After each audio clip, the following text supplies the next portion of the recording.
I'm Jeni Browne. Welcome to MFB News. Hope everybody has had an absolutely sterling week. Weather's a bit rubbish, isn't it? I'm feeling like we're moving towards autumn now, which in July is absolutely crazy.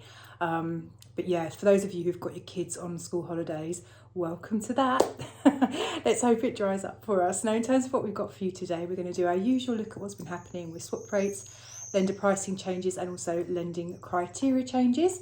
We're going to be having a look at the latest on the school of thought of the impact of the Donald Trump tariffs. I was going to refer to them as the US tariffs, but actually I think it's unfair to kind of lay this on the entire of the US. Let's just give it to the guy who's actually causing the issues and what that's going to do to inflation in the UK, and then segue from there on to predictions for base rate. We're going to be having a look at how a new city has become the leading destination for buy-to-let investors. And then finally, we're going to be wrapping up with the latest on the Renters' Rights Bill. Now, before we get into the main content of today's update, just to let you know that we are going to be running a webinar in August. It's free to watch. If you can't make it on the day, if you still sort of sign up to join the webinar, and you aren't able to make it on the day, we'll then send you a recording of it. So it's not going to be made available to everybody, but if you're interested in buying at auction, definitely worth signing up for. And you can do that, there's a link in the notes below. Now, in terms of what we're going to be covering, basically we've got a chap from Auction House, who is the UK's largest auction house, coming in to speak to us, which is fantastic.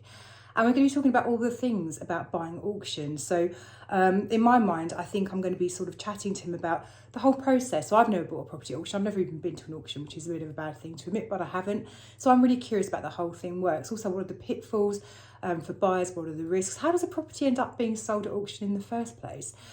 Is it always just properties that are absolutely knackered? Because in my mind, in the old days, the auctions used to be really reserved for those properties which have been repossessed, and therefore they've been kind of stripped of kitchens and pipes and things of any value. So all those kinds of things that if you are thinking about going to auction but are feeling quite nervous about it, don't really understand the benefit of it, and will just want to know how it all works, this one could be for you. So like I say, it's absolutely free. You can sign up on the link below. Now, swaps are proving to be remarkably sticky at the moment. No real movement over the last few weeks. I mean, up and down a tiny, weeny fraction, but nothing to get excited about. So as of last night, 2-year swaps were at 3.63, 1 month ago 3.68, and 1 year ago 4.36. So year on year, and I say this every single time because it's a nice thing to say something positive, absolutely we're in a much stronger position, but actually month on month, week on week, you know, things aren't really changing at the moment, and it's a very similar story as always for your 5-year swap rates. 5 years currently at 3.69, 1 month ago 3.7, and 1 year ago 3.89. So the difference in terms of improvement year on year is much reduced compared to your 2-year, but actually this follows the same kind of pattern. Why are we stuck where we are? Because there's no real reason at the moment for the capital markets to think anything's going to happen or any changes to what they've thought is going to happen. So the capital markets have priced in what's going to happen with base rate over the next 2, 3, 5 years. They've kind of factored in all the different things that go into swap rate pricing, and at the moment there's nothing to say to them, actually this isn't going to work out how you originally thought, therefore you can drop your swap rates down or push them up. So actually things are just kind of sitting where they are. So one of the things that we're hearing a lot of people saying at the moment is, I'm just going to wait to see what happens with the base rate meeting in August, which is fine, go ahead and wait. But actually, if base rate does come down by 0.25%, and we'll chat a little bit more about that in a moment, it's not going to make any huge difference to fixed rates because it's already priced in. So just to be aware of that, if you are waiting for an August reduction to get a lower fixed rate, you may be in for a bit of a disappointment. Now, in terms of lender pricing changes, we are most definitely in holiday mode now. Things have gone very, very slow. Just a few changes to note. So first of all, interestingly, both MT Finance and Alderman Mortgages have increased pricing on some of their products by up to 0.1%. So nothing massive, nothing to worry about. We don't really need to rush out and panic that all the lenders' rates are going up, but these two guys have put their pricing up by 0.1%. Conversely to that, we have seen Skipton bring their rates down by 0.15 and Accord down by 0.1%. So what, for those eagle-eyed amongst you, will notice is MT Finance, Aldermore, specialist lenders, very exposed to capital markets, rates up. And Skipton and Accord are part of, I'm going to say this and I'm going to get this wrong, I think the Yorkshire Building Society group. So these guys have brought their rates down, and so these are clearing banks, high street institutions. Maybe there's something going on there. Maybe it's just that actually the specialist lenders, because they're so exposed to swap rates, have been dropping their prices down as swap rates have bounced around. Actually swap rates have kind of just gone up slightly week on week, so they've had to push their pricing up, whereas the clearing banks aren't as exposed to swap rates, therefore they haven't needed to and actually have some wiggle room to bring their rates down. But all in all, in terms of lender pricing changes, it's a very quiet week. This actually, I mean, I've been doing this job for almost 20 years now, and what I would say is these first 2 weeks of the school holiday are the quietest weeks of the year, quieter than Christmas. I think because a lot of people obviously going on their holidays and stuff like that, you lucky things. So actually I think it's only kind of reasonable to sort of see that the lenders are going to be doing a similar thing. I'm not expecting huge amounts of pricing changes going forwards, even as things start to pick up again as we move into August, because actually at the moment, as I mentioned with swap rates, there's no real reason for them to do so, but obviously we will keep you posted.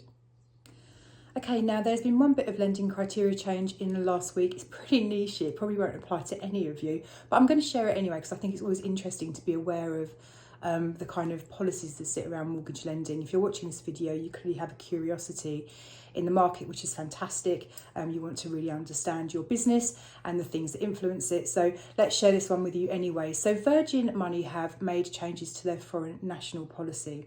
So what they're saying is that now on buy-to-lets, they can end up to 80% loan to value if one of the borrowers is a foreign national, which they weren't able to do previously. They're saying that one applicant must be an owner-occupier. So if you've got just one applicant, that person has to be an owner-occupier. If you've got two applicants, at least one of you has to be an owner-occupier. And if you've got no indefinite leave to remain, at least one of you must be earning £75,000 per year. If one of you has indefinite leave to remain, then there is a no income requirement policy in place. So there you go. So what Virgin are doing is essentially just saying, actually, we're going to try and support more people who have come here to work and are probably planning on staying on if they're starting to invest in the UK, but don't quite have the sort of right paperwork, as it were. So we're going to kind of just change our policy around. Now, in terms of rights to remain, visas, that kind of stuff, what I would say is it's actually, it's very, very hard to get a buy-to-let mortgage, particularly with the high street lenders, the cheaper lenders, if you don't have indefinite leave to remain. Now, generally speaking, if there's two of you and one of you does, or you've got settled status if you're from the EU, then actually, broadly speaking, people will lend to you. But when you're on visas, it's a bit more complicated. So the things that then come into play if you are on visas is how long have you been here for, what kind of visa are you on, and how long is left on your visa as well.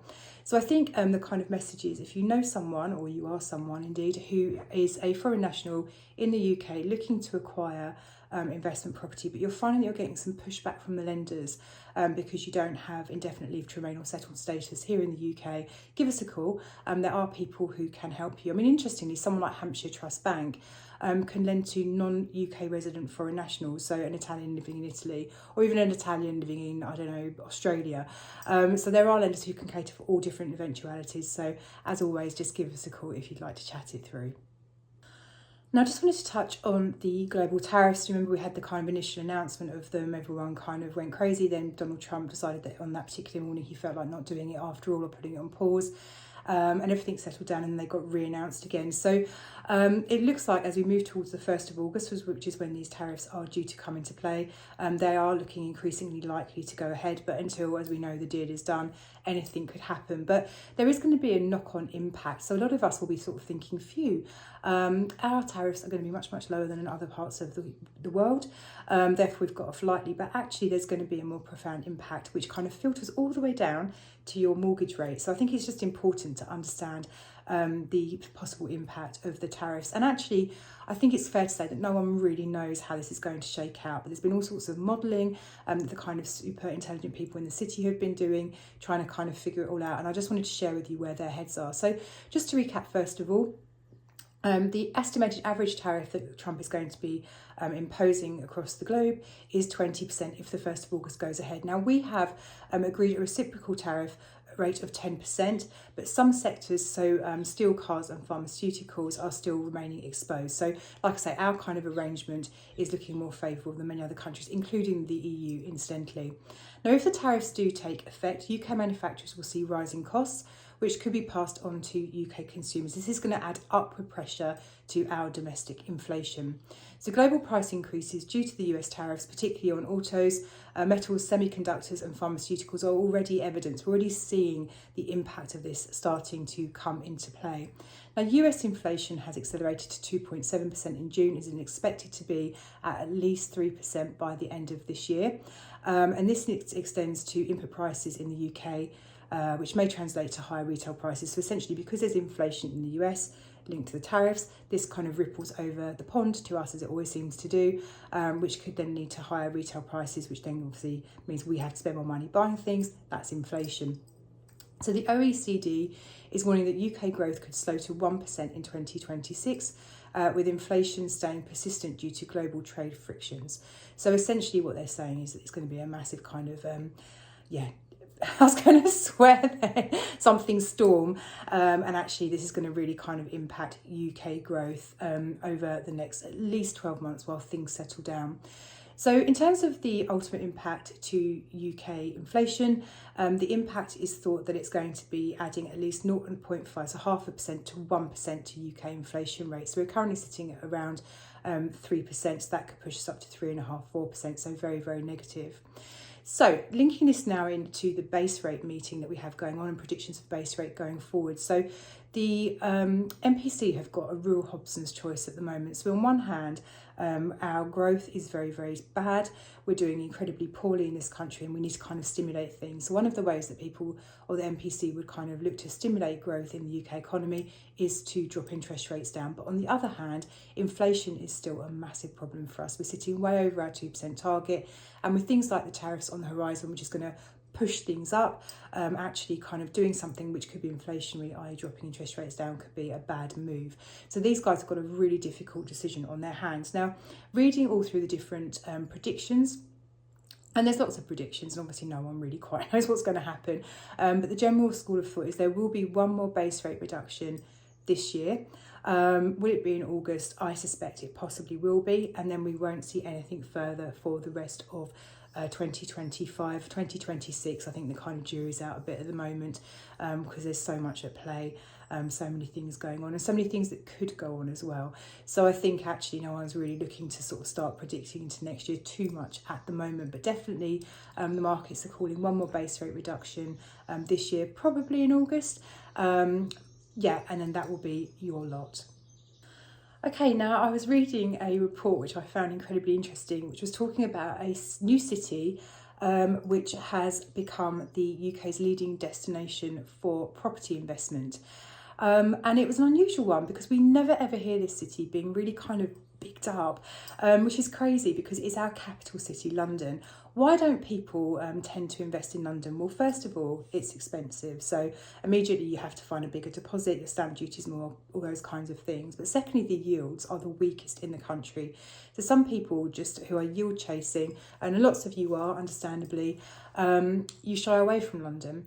But actually, London is also a really fantastic place to invest. You tend to find that the tenants in London cause landlords the least amount of headaches. When we go through the kind of various reports that we share with you guys, where we talk about rental voids and empty properties, London tends to perform incredibly well. Also, capital growth. Whilst London has, not been immune to the fluctuations in house prices, London does tend to be a very, very safe haven if you're looking for capital growth as well. So actually, there's lots of good reasons to invest in London. So the report has been produced by Handelsbanken, and I'm going to just caveat this, that Handelsbanken, while they operate across the whole of the UK, they're very London-centric. Are they going to be biased? Possibly. But this is what the report had to say nonetheless, because it makes interesting reading. So the capital has bounced back from 5th place last year to the top rankings in 2025, with 46% of professional landlords and investors naming it the most appealing region for the year ahead. And the findings, which were published in Handelsbanken's Property Investment Report 2025, reflect a shifting investment landscape shaped by affordability pressures, changing tenant priorities and broader economic uncertainty. Based on a survey of 200 professional investors across the UK, so not just in London, for those of you who are a bit cynical, the report shows growing interest in long-term value and market resilience, and this is where London really comes into its own. So the East of England, last year's frontrunner, remains a strong second at 42%, with Cambridge and surrounding areas continuing to attract investors with their combination of innovation hubs and strong local economies.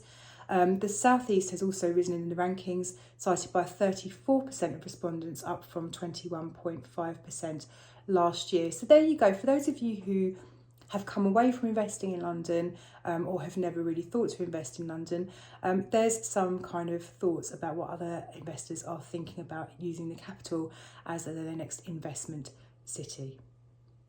And just a very quick one for you now on the Renters' Rights Bill. So basically, given where we are in terms of timings, there is absolutely no way that this is going to become law or reach royal assent this summer. It's going to be into the autumn now. Currently, people are thinking it will happen in probably September or October, and then we'll start to see the various elements of the rules come into play.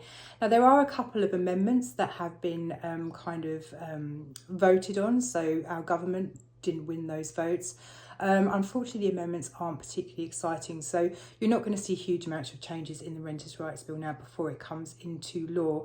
The changes that were interesting, so the one that kind of really caught my attention is the requirement for additional deposits for if you have pets, basically. So for those of you who are very concerned about the rule, which is going to be that landlords can't unreasonably deny a tenant from having a pet in their property, there's going to be additional kind of requirements on the tenant in terms of deposit monies to cover any possible damage.